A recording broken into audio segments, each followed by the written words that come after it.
I'm not exaggerating here, but this is the loudest amp we've ever had in this room.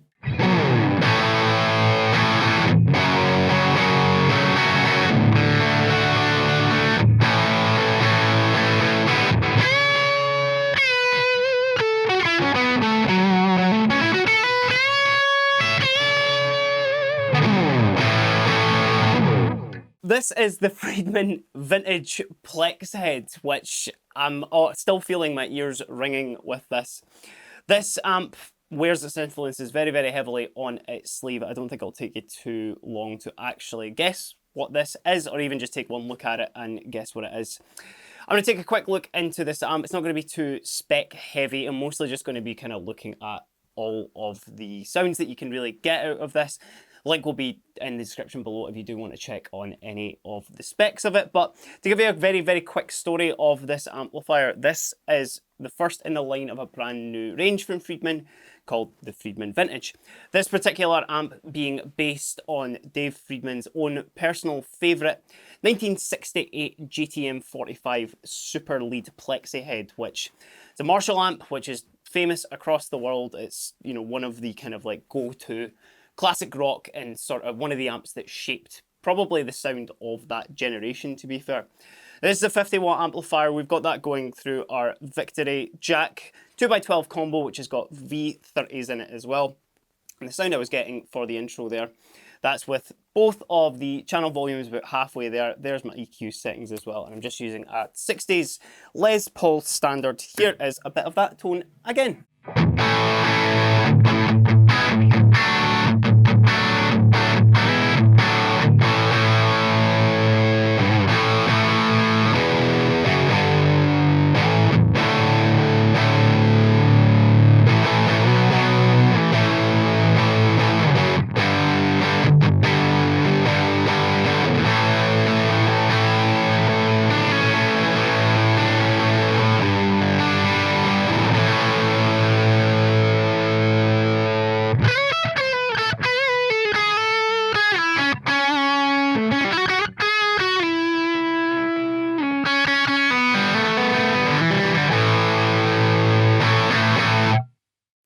Super full body. That's kind of the main thing that me and Aaron both kind of noticed as soon as we plugged this amp in as well, because I think we've certainly for a couple of months we've been doing smaller amps, we've been doing digital modelers, we've been doing kind of bits and pieces and stuff, so it's quite fun to plug in a big loud head again, and especially something that's so sort of vintage inspired as well.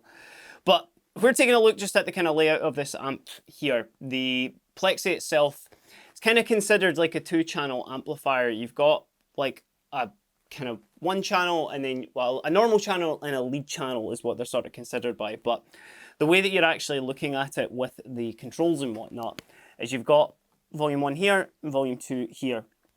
Now, traditionally with the Plexi as well, you would see a lot of folk you would see this thing called jumping, which basically the Plexi has 4 inputs, 2 inputs for each channel. One would be a high sensitivity and a low sensitivity, and I will try both of these inputs as well, just so you can hear exactly what the difference is doing. But essentially what you would do to sort of distort the amp is you would just crank the volume of it just as hard as it would go. It was part of this line kind of known as like non-master volume amp switch. Lo and behold, one of the kind of, you know, best things that Dave Friedman has done with this amp is actually added a master volume control just on the far left here as well, and you'll notice that it's barely even on as well before we were really starting to kind of feel that. So let's start with volume 1 here. I'm gonna just kind of cycle through the sounds of this and just see how kind of far you can get. And the sounds that you were hearing initially in the start, that was obviously with 2 channels on it. They were jumped, meaning that we're both kind of going through the same time. But that's not to say you can't just use one of the volumes if this is your preferred sound.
Got an Echoplex delay as well, just I'm kicking on just for a little bit of sort of ambience there as well. But you can just see with the, with the one volume there, how much scope you are really getting, because, if we're down at the kind of 1/2 sort of section there as well, that's...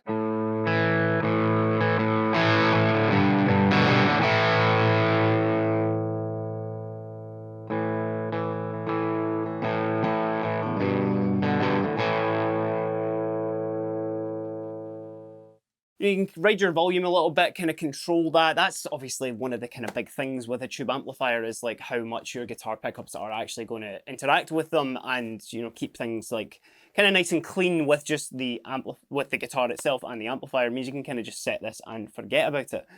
But obviously when we're kind of up at those slightly higher sort of registers, that's where you're going to start really getting kind of all the hair kind of coming on it as well.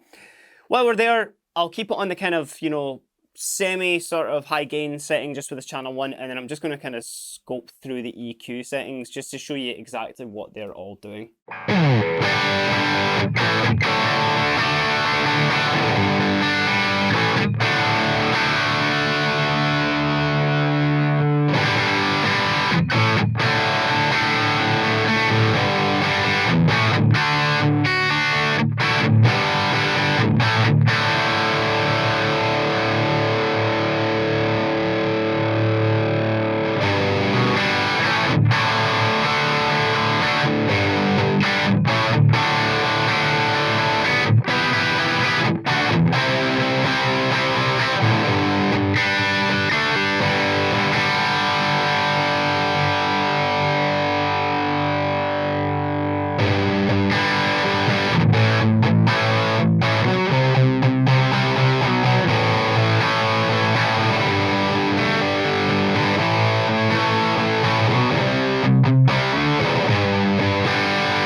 A very, very distinct tone to it as well. It's a Plex is a Plexi in the end, and especially one that is based on a specific year, and obviously the GTM 45 Super Lead, that these two channels that are in here are exact replicas of the one that Dave's got, his favourite amp that he talks about, or one of his favourite amps, because we are going to see a bunch more of his favourite amps coming in this vintage line as well.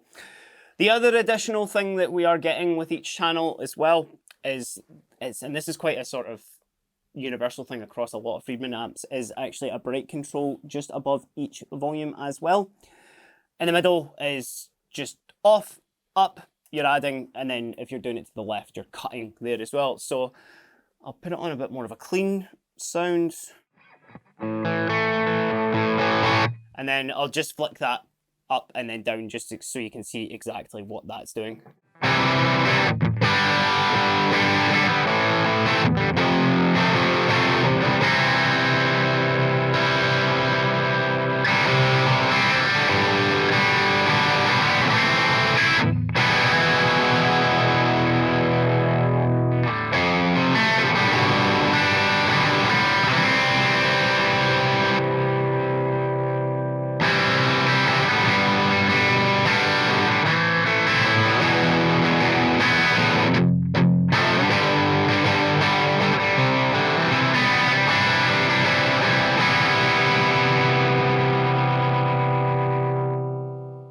So I don't know about you, but that like bright up when you're playing rhythm stuff there is, maybe it's just that kind of little bit harsh, to be fair, for especially if you're doing kind of bigger chords and stuff. But where that does come in handy, I have noticed, and this was just when I was giving the amp a little go before I actually started filming as well, was if you've got the bright switch on, and obviously you're kind of riding your volume and whatnot and doing that, you can have that as kind of like your lead sound if you want to. So let's get a little bit of delay on there as well.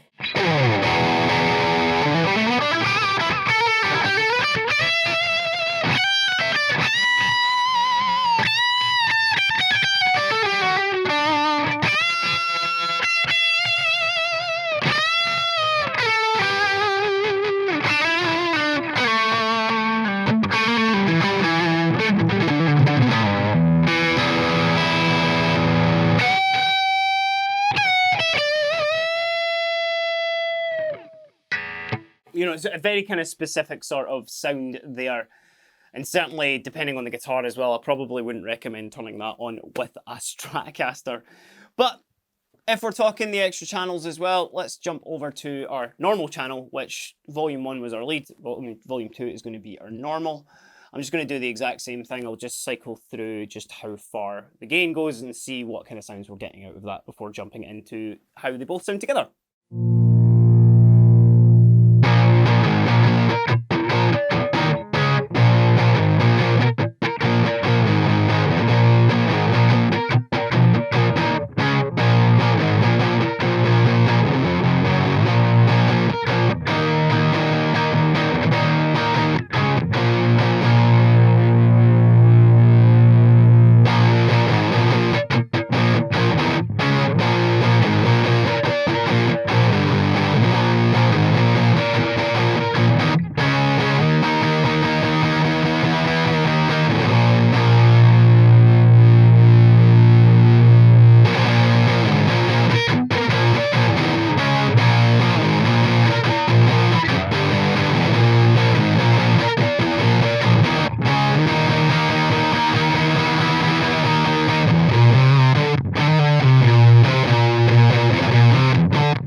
And I threw on the bright switch there as well, just to see exactly what I was doing on the second channel.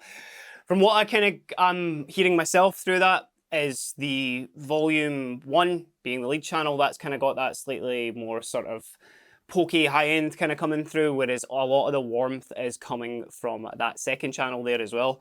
I mean, even just for kind of talking sake, if we put everything a bit more neutral there as well, kind of roll that down. Let's go to our neck pickup here as well, roll the volume down on the tone, and let's just see how that's handling. Just kind of more of a like warm, clean tone, you know, giving you the opportunity to maybe throw in some pedals if you need to.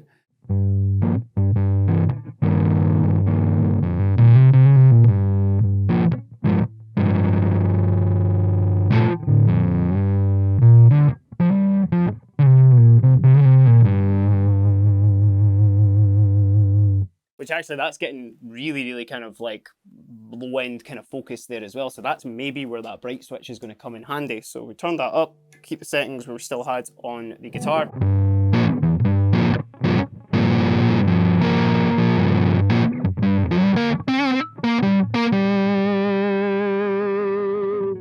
I'm talking absolute nonsense as well, because that's no way a clean channel. That's, you're kind of getting that like little kick to the gain as well with the bright. So, I mean, if you do, I mean, in all seriousness, if you want a clean channel, you really shouldn't be playing a Plexi in all honesty. But if you want to kind of, you know, kind of clean that up a little bit, that's maybe where our low sensitivity option is going to come in handy.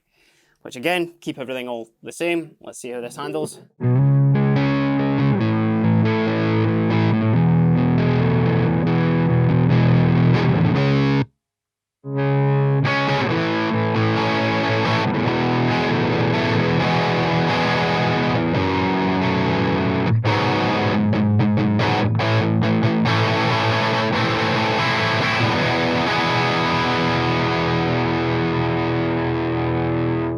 And I mean, yeah, that's still obviously kind of breaking up that little bit there as well. So there's not really a lot of scope.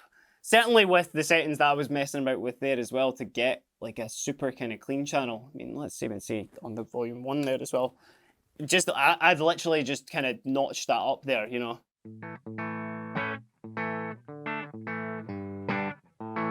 kind of feels like it's not really kind of breathing properly. You do need to kind of give it a little bit extra onto there.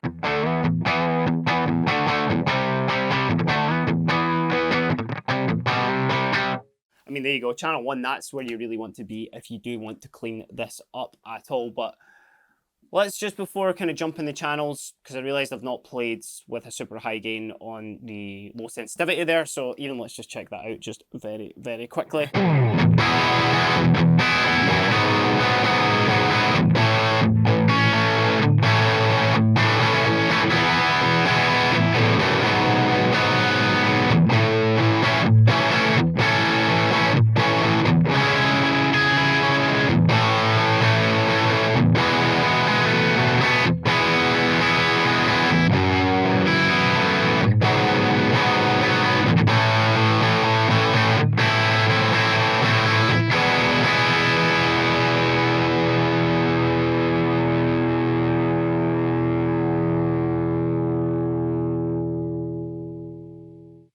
We're still very much in Plexi territory. Again, you know, you're not getting away from that sound at all. It just gives you sort of that way that I would sort of look at those two channels there as well. Is like you've got your high sensitivity, you've got your low sensitivity.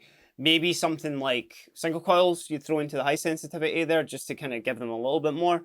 Stick humbuckers into the low intensity or low sensitivity, sorry, if you do want just to kind of tame them that little bit. But it's purely dependent on the guitar that you want to use it for, and that's kind of one of the things that personally I really like kind of about these like non-master volume amps is the multiple inputs do make quite a sort of dramatic change to your sound. And if we're on that topic of multiple as well, I'll keep it in the low sensitivity, but let's start bringing in that second channel here and really get this kind of Plexi cooking and hear what it's like.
As you can hear, that's one of the funnest sounds you can get out of the Plexi, but definitely it's one of the more sort of like in your face and a bit sort of unruly as well at points, depending on obviously what kind of amp and all that you're using. And actually, see, just for proper self-indulgence here, one of my favourite guitarists, Eric Johnson, uses Plexis. I'm going to just see, this is kind of from memory, this is loosely what his settings are. Turn down all the treble, turn down some of the middle, put the bass all the way to the top as well, and let's see. Wrong guitar, obviously, but let's see how it's handling.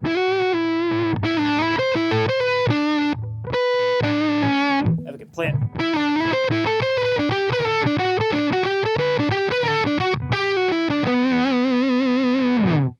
Some secret he's got going on there. It's definitely not just the plexi that is the answer. But yeah, that's kind of an overview just very quickly. Actually, no, it's not, because I haven't done the high intensity. So let's hear that very quickly before I round this up on this particular amp.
A lot going on there, especially in terms of the gain that you're getting from that high sensitivity and from like proper pushing the two of those channels together. That's what the kind of plexis I would say is maybe famous for, is just that sort of like, let's push both of these, let's get this cooking really, really hard. And it's quite a unique sort of sound as well. You know, it's definitely one that a lot of people maybe wouldn't get on with so immediately, just because it's kind of that like, it's a lot more full-bodied, it's not the tightest of sounds as well. But I think if you're into your sort of like super, super classic rock and you love the sound of those old Marshalls as well, you're going to absolutely just be over the moon with this. And I mean, look at the thing as well, it just looks awesome. I mean, it's anybody seeing that on stage, especially if somebody pulls up with like a Les Paul or something, you know you're going to have a good time with that. But with the inclusion of the Always Jumped, you know, the fact you are able to just like blend them in quite seamlessly without having to get like a new patch cable in there, and with the master volume control as well, with such a sort of like aggressive and really loud, you know, vintage sort of inspired tube amplifier, that's an incredibly welcome feature there as well, because I can only imagine how loud this thing would sound if it didn't have that on it. And I was just kind of cooking those channels by themselves, I probably would be a little bit sort of hard of hearing after this demo. But that's kind of all I want to go over with the brand new Friedman Vintage Plex Head. Very, very excited to see what the rest of the vintage line is going to look like. I wonder if there'll be maybe some JCMs in there, something like that as well. It's, you know, it's very exciting to see what Friedman are going to be releasing with it. But let us know what you think about this amp in the comments down below. And if you have liked the video at all, give us a like and a subscribe, because it really does help the channel. But until next time, I've been Kieran, and this has just been a very quick look at the Friedman Vintage Plex Head. Have a great day.